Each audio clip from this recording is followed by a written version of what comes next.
নমস্কার দর্শক বন্ধুরা, আজ আপনাদেরকে ক্ষীর দিয়ে পাটিসাপটা বানিয়ে দেখাবো। আমি এখানে পরিমাণ মতো ক্ষীর বানিয়ে নিয়েছি। আমি এখানে 300 গ্রাম চাল ধুয়ে জল ঝরিয়ে রেখেছি। চালগুলোকে এইভাবে মিহি করে বেটে নিতে হবে। বেটে রাখা চালের মধ্যে পরিমাণ মতো চিনি দিয়ে দিতে হবে, যাতে পাটিসাপটাটা মিষ্টি হয়।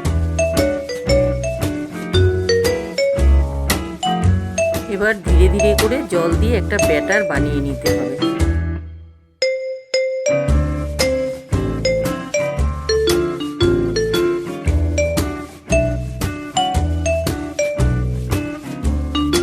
এরকম ব্যাটার বানিয়ে নিতে হবে।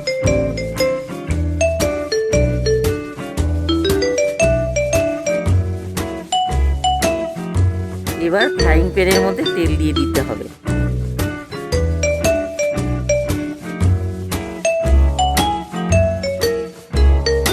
ফ্রাইং প্যান গরম হলে ব্যাটারটা দিয়ে গোল করে পাটিসাপটা বানিয়ে নিতে হবে।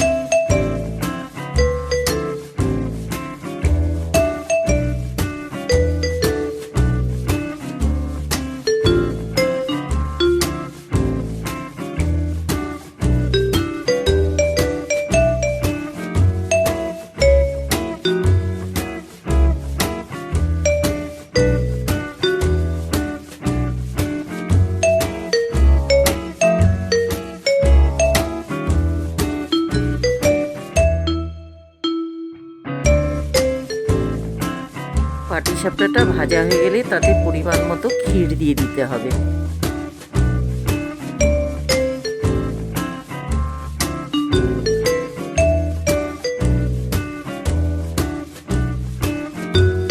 ক্ষীর দেওয়ার পর পাটিসাপটাকে ধীরে ধীরে বানিয়ে নিতে হবে।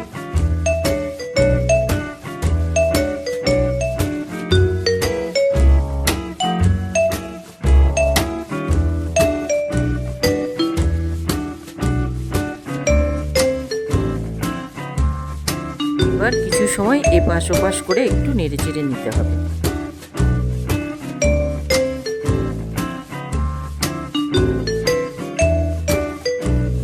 এভাবে পাটিসাপটাগুলোকে ভেজে নিতে হবে।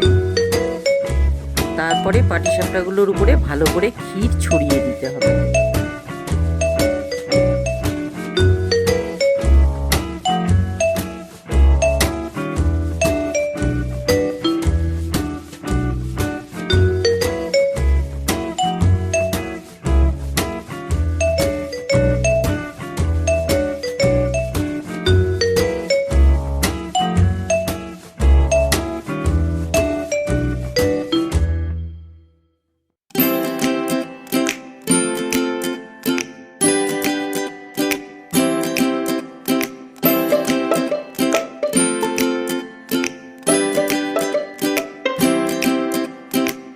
ছড়িয়ে দেওয়ার পর পাটিসাপটাগুলো এরকম দেখতে হবে।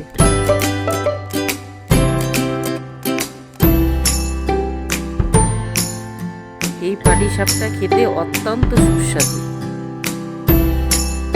আপনারা অবশ্যই বানিয়ে খেয়ে দেখবেন। রেসিপিগুলো ভালো লাগলে চ্যানেলটিকে সাবস্ক্রাইব করবেন।